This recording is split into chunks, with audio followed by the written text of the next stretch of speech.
Late last month, the U.S. Department of Agriculture announced it would be allowing participants in their final year of their contract for the Conservation Reserve Program, or CRP, to request voluntary termination of their contract.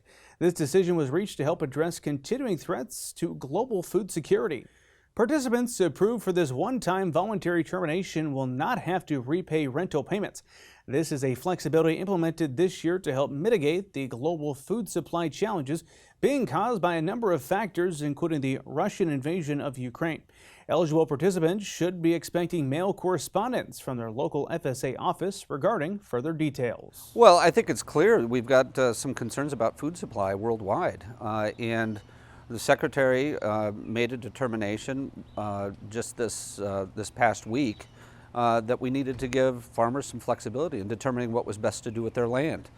We clearly have some shortages that we're trying to address. This changes really nothing in terms of getting an early termination, except that you don't receive a reduction in your payment. The reduction in the payment has been waived if you're coming out of CRP this year, and if you want to start fall planting this year in order to help to try to address that shortage and maybe take advantage of some commodity markets.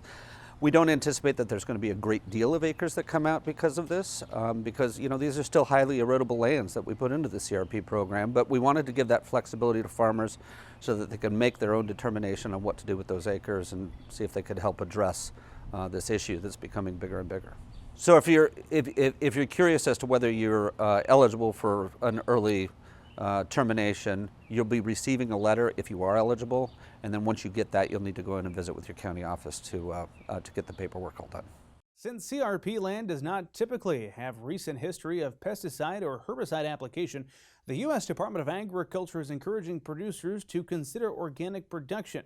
The USDA's Natural Resources Conservation Service provides technical and financial assistance to help producers plan and implement conservation practices, including those that work well for organic operations such as pest management and mulching.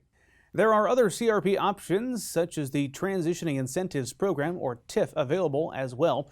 NRCS is also offering a new flexibility option for EQIP and CSP participants who have covering crops included in their existing contracts. Producers and landowners who are eligible can learn more about their options by contacting their local FSA and NRCS at their local USDA Service Center.